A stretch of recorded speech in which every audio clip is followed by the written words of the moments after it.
Hello दोस्तों, आज हम स्टार्ट करने वाले हैं क्लास 12th केमिस्ट्री जो यूपी बोर्ड एनसीईआरटी से है। हमारा ये चैप्टर 1 ठोस अवस्था है, सॉलिड स्टेट। तो हमारा सॉलिड स्टेट यानी कि ठोस अवस्था को हम किस प्रकार परिभाषित करेंगे। तो ड्रॉ की हुआ है अवस्था जिसमें अनेक कण प्रबल अंतराणविक बलों द्वारा जालक में संकुलित रहते हैं तथा इस कारण गति करने में असमर्थ रहते हैं, जिसे हम ठोस अवस्था कहते हैं। अर्थात जैसा कि ये आपको दे दे कोई जालक, ये जो है आपका जालक है, उसमें जो आणविक कण हैं, ये छोटे छोटे आणविक कण हैं, ये जो जालक में आपको ये हैं अंतराणविक बलों द्वारा जालक में संकुलित रहते हैं, जिस कारण ये गति करने में असमर्थ रहते हैं, जिसे हम ठोस अवस्था कहते हैं। इस तरह से आप इस चित्र के माध्यम से समझ सकते हैं। उसके बाद हमारा है ठोसों के सामान्य लक्षण। तो हमारा जो पहला लक्षण है, ठोस पदार्थ का आकार, आयतन तथा आकृति निश्चित होती है। जो ठोस पदार्थ का आकार होता है, आयतन होता है, और आकृति और निश्चित होती है। तो इसमें देखिए आपका जो इसका आकार है, आयतन है, वो एकदम निश्चित है। ठोस पदार्थ में द्रव एवं गैसों की तुलना में प्रबल अंतराणविक बल पाया जाता है। जो ठोस पदार्थ है, द्रव एवं गैसों की तुलना में प्रबल अंतराणविक बल पाया जाता है। द्रव एवं गैसों की तुलना में ठोस नगण्य विसरण होता है। जो द्रव एवं गैसों की तुलना में ठोस है, वो नगण्य विसरण पाया जाता है। इनके घनत्व अपेक्षाकृत उच्च होते हैं। इनके घनत्व है, चलो इनके घनत्व है वो अपेक्षाकृत यानी कि वो उच्च होते हैं, यानी कि अधिक होते हैं तथा गर्म करने पर ये बहुत कम प्रसारित होते हैं। जब इनको गर्म किया जाता है तो बहुत कम, तो इनके घनत्व जो है अपेक्षाकृत ये उच्च होते हैं, यानी कि अधिक होते हैं तथा गर्म जब इनको किया जाता है तो ये बहुत कम प्रसारित होती हैं। तो चलिए हम आगे नेक्स्ट टॉपिक देखते हैं।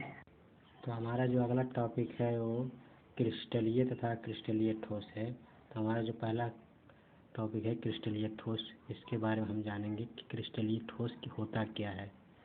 तो वह ठोस जिसमें आणविक अणु परमाणु आयन, यानी कि अणु में जो होता है, जो कण होता है उसमें अणु परमाणु आयन होते हैं, एक निश्चित क्रम में व्यवस्थित रहते हैं।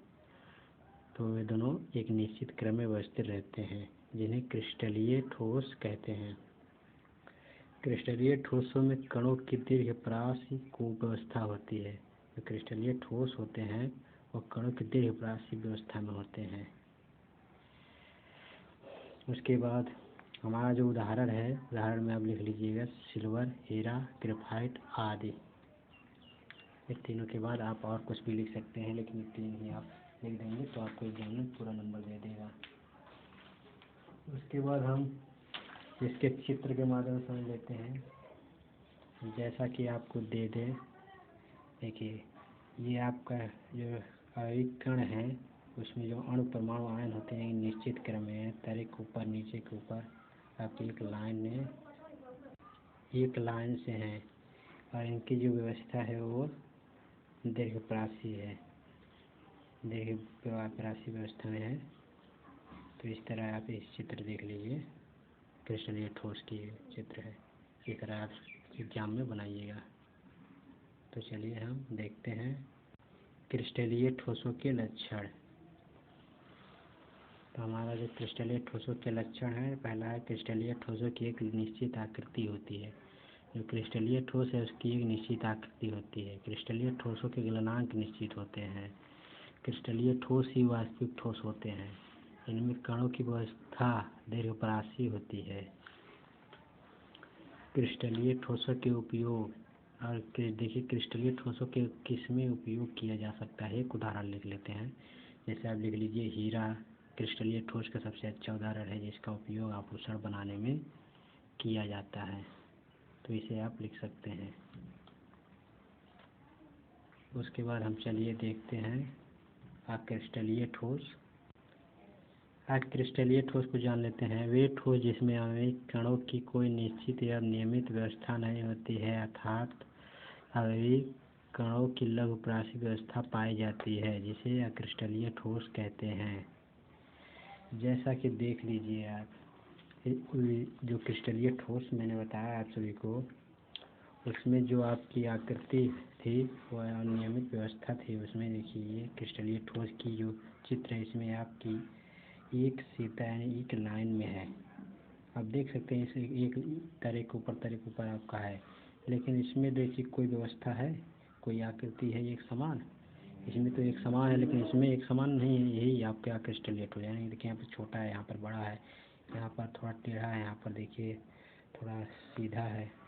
तो इस प्रकार ये आपका क्रिस्टलीय ठोस है, इनमें नियमित व्यवस्था नहीं होती है और ये लघुप्रासी होती है। इसकी जो व्यवस्था है लघुप्रासी होती है। तो इसमें जो उदाहरण आप लिखेंगे रबड़, कांच, प्लास्टिक आदि, ये आपका हो जाएगा उदाहरण।